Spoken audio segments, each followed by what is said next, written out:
Social media में बागेश्वर धाम सरकार के नाम से विख्यात पंडित धीरेन्द्र शास्त्री पर नागपुर की कथा को लेकर विवाद चल रहा है। पंडित शास्त्री ने बागेश्वर बालाजी धाम को छोटे से गांव से ले जाकर आज राष्ट्रीय पटल पर खड़ा कर दिया है। पहले बागेश्वर धाम बालाजी का स्थान जहां है वह इतना प्रचलित नहीं था, लेकिन गुरुजी के बताए उपाय व ईश्वरीय चमत्कार से कई लोगों की समस्या का समाधान हुआ। उसके बाद से बागेश्वर धाम चर्चा में है। नागपुर की एक संस्था है अंधश्रद्धा उन्मूलन समिति, जिसके श्याम मानव ने चुनौती दी है व शिकायत भी की है।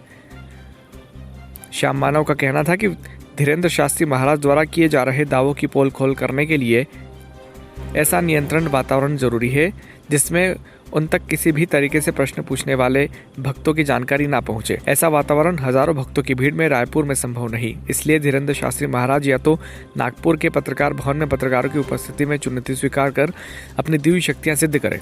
श्याम मानव ने कहा कि अगर वे नागपुर नहीं आना चाहते तो महाराष्ट्र में आने वाले समय में किसी भी जगह हमारी चुनौती स्वीकार कर अपनी दिव्य शक्तियां सिद्ध करें।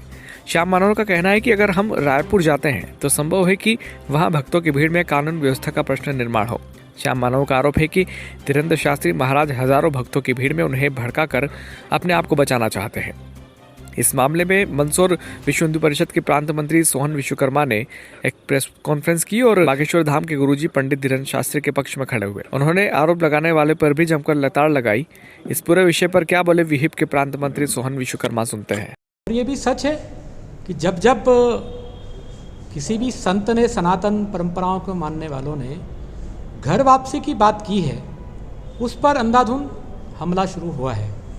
और उसी के आरोप में श्याम मानव जो भी हैं वो ऐसी सोची समझी साजिश के तहत उनके बढ़ते प्रभाव को, सनातन के बढ़ते प्रभाव को कम करने का काम कर रहे हैं। क्या उस श्याम मानव को ये नहीं दिखा कि इतने सारे फेसबुक पर जो पादरी हैं, इतनी सारी दरगाहों पर अनर्गल अंधविश्वास प्रताड़नाएं जो दी जाती, वहाँ नहीं दिखता है? आज तक किसी भी ऐसे मानव, श्याम मानव जैसे व्यक्ति ने उनका मुद्दा क्यों नहीं उठाया? ये केवल और केवल सनातन परंपराओं के बढ़ते प्रभाव के कारण, धीरेन्द्र शास्त्री के बढ़ते प्रभाव के कारण। मैं सोशल मीडिया पर देख रहा था कि एबीपी टीवी के जो पत्रकार थे उनको बराबर उनके काका के भतीजी के पूरे परिवार के नाम बता रहे थे। भारत की परंपरा है अपने ज्ञान के आधार पर, तप के आधार पर, तीसरा नेत्र जैसा उनका रहता है कि कहाँ से वो खोजते हैं, उनका अपना तप है, बता रहे हैं और उसको चुनौती दे रहे हैं। देख रहे हैं वो धीरेन्द्र शास्त्री बिल्कुल अपनी बात जो रखते हैं दबंगता से रखते हैं, और बाकी लोगों का उनका धर्मांतर, घर वापसी की जैसे उन्होंने बात की, वनवासी क्षेत्रों में, आदिवासी क्षेत्रों में जाकर कथा करने की बात की, इसलिए हमले बढ़ रहे हैं। अन्यथा बहुत लोग कर रहे हैं। पंडित प्रदीप मिश्रा जी हुए, बागेश्वर धाम हुए, इनका आजकल क्रेज़ काफ़ी चल गया है, उसको लेकर आप क्या कहेंगे? देखो, क्रेज़ तो आज नहीं कल ये केवल पंडित प्रदीप जी मिश्रा और धीरेन्द्र शास्त्री का ही नहीं है, सनातन का बढ़ना है और उसको कोई रोक नहीं पाएगा।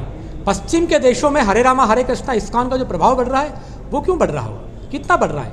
लाखों की संख्या में आज जो घर वापसी कर रहे हैं वो क्यों कर रहे हैं? क्योंकि सनातन परंपराएं जीने की कला सिखाती हैं, और ये सुप्रीम कोर्ट ने भी माना है कि हिंदू है कि अपने आप में जीवन जीने की कला है। इसलिए वो तो विरोध तो थोड़ा होगा, और उस विरोध की सनातन के लोग कोई परवाह नहीं करते हैं। विश्व हिंदू परिषद ऐसे सब लोगों के साथ है, संतों के साथ है। जिस पर कथाओं में आजकल टोने टोटके से ही सारी कथाएं चलाई जा रही है, उसको लेकर क्या कहेंगे? देखिए, टोने टोटके वाला तो मुझे कोई विषय ऐसा दिखा नहीं है, पर टोने टोटके माने तो यदि कि नींबू का प्रभाव होता होगा, नारियल का प्रभाव होता होगा, तो ये तो एक वातावरण को शुद्ध करने के लिए है कि आपने गूगल होम किया तो आपका स्वास्थ्य ठीक होगा। तो भैया वायुमंडल ठीक होगा, आपने यज्ञ किया, आपने नारियल का हवन किया, ये टोने टोटके थोड़ी होते हैं। ये तो वायुमंडल शुद्ध होगा तो श्वास शुद्ध मिलेगी। अक्सर आपके अभिनंदन क्षेत्र में Vibodh pre school, admission open, play group, nursery, KG1, KG2, day care. हमारा पता है Vibodh pre school, 51 Sai Vihar colony, gate number 1, Abhinandan नगर, साई मंदिर के सामने, मंदसौर। 499268336697 70070285